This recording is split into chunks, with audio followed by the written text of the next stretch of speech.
जी आए अपने पिता के पास, गोद में बैठ गए। गोद में बैठ गए और कहा, पिताजी राम राम।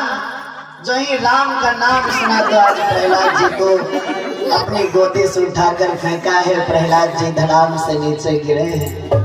हिरण्यकश्यप प्रहलाद के केसों को पकड़ कर कहने लगा कि बता तो किसका नाम ले रहा था, राम का? क्या राजमंत्री तुम कहाँ बैठे? हमने बैठने के लिए मना किया है। तो कहाँ बैठे महाराज? इस पर लेटना भी नहीं है। चलो ठीक।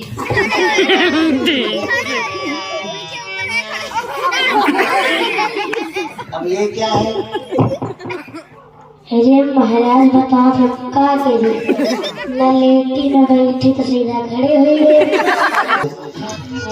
जो सच्चा सपूत होता है, सच्चा योद्धा होता है, उसके क्या संस्कार होते हैं। अरे सच्चा सपूत सच्चा योद्धा और मौके से बदला लेता है। और मेरे कुमार कोई मनुष्य और बड़ी का नाम ना लेता है। मेरे कुमार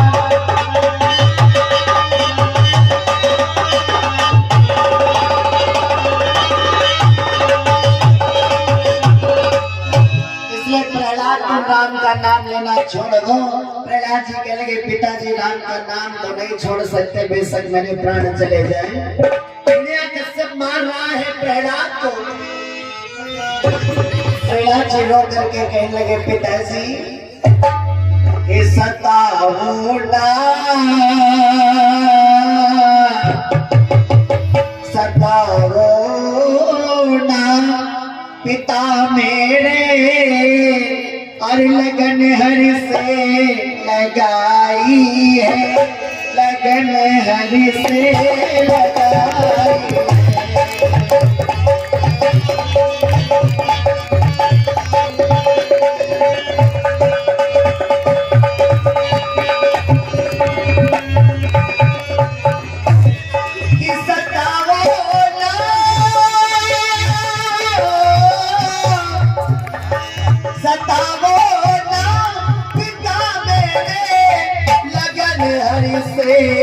लगाई है, लगन हरि से लगाई है।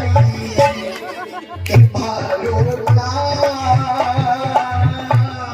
पिताजी, मारो ना पिता मेरे, लगन हरि से लगाई है, लगन हरि से लगाई है।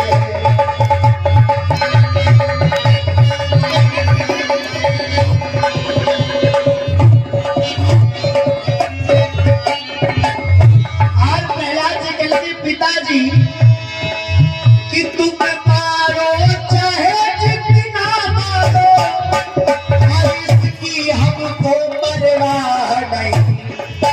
और जीवन जाए नाम के लिए तो जीने की भी जान।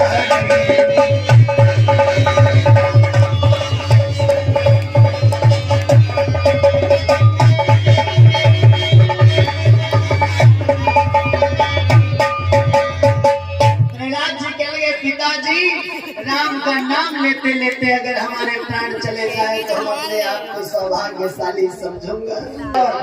बनाने का कितने दूर तो जोड़ा वाला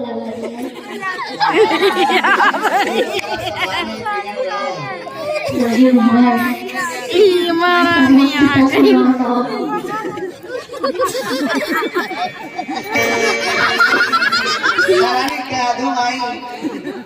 अरे स्वामी बताओ, आपने हमें किस लिए बुलाया है? हमारी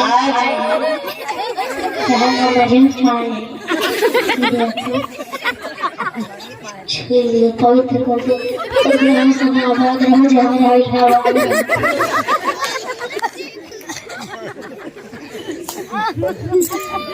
आज हिरण्य कश्यप कहने लगा प्रहलाद ये हमारी बात नहीं मान रहा है, हमारा बैरी कोई बैठा है, राम का नाम ले रहा है और मैं इसे अपनी आंखों से नहीं देखना चाहता हूँ। जाओ इसे कालकूट नामक जहर पिला के इसे मार दो।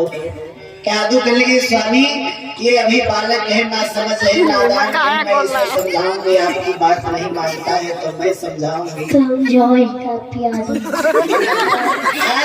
हिरण्य कश्यप कहने लगा तो ठीक है महारानी, आपकी बात मान जाए तो बढ़िया है, ना माने तो इस जहर को पिला देना, मैं तो इसे देखना नहीं चाहता हूँ। कादू आज कलाई को पकड़ कर ले गई।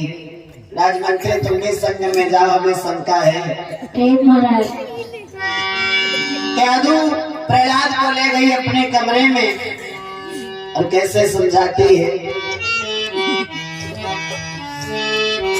प्रहलाद को अपनी गोदी में बिठा लिया है कादू ने। दूर बैठो।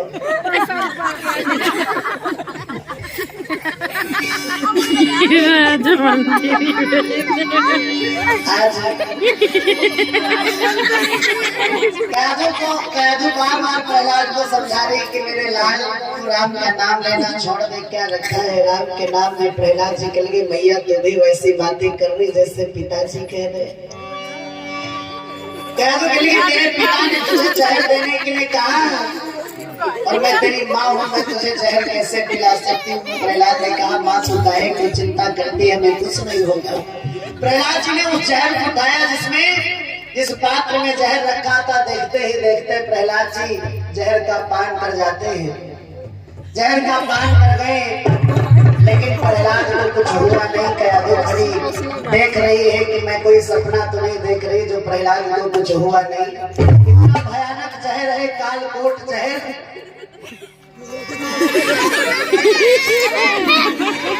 लेकिन प्रहलाद जी को देखिए कुछ नहीं हुआ। प्रहलाद जी मैया को बार बार समझाते माँ तो चिंता मत कर, कुछ नहीं होने वाला है। वहां से पुनः प्रहलाद जी पहुंचे राज दरबार में। राज दरबार में पहुंचे, राज दरबार में पहुंचे, कहा पिताजी राम राम। महाराज चंबा होगा। ये चंबा क्या है? अचंबा होगा महाराज। महारानी ने कहा जहर पिलाए पर पता नहीं महाराज कैसे बची। इसका मतलब ये जहर नहीं है, अगर जहर है। अरे महाराज है। अच्छा अगर जहर है, इसी जहर को प्रहलाद ने पिया तो बच गया। हमें तो शंका है कि कादू ने जहर ही नहीं पिलाया है। हाँ तो इसका अर्थ ये है अब मेरी तो इच्छा है इस जहर का पान तुम करो। अगर ये असली में जहर है तो तुम्हारा काम तमाम हो जाएगा। महाराज तो तुम्हारे पास घर है, तुम्हारे पास खेती बाड़ी है, तुम्हारे पास लड़का बच्चा है, तुम्हारे पास भेड़िया है, हम का देने जो हम भी ले।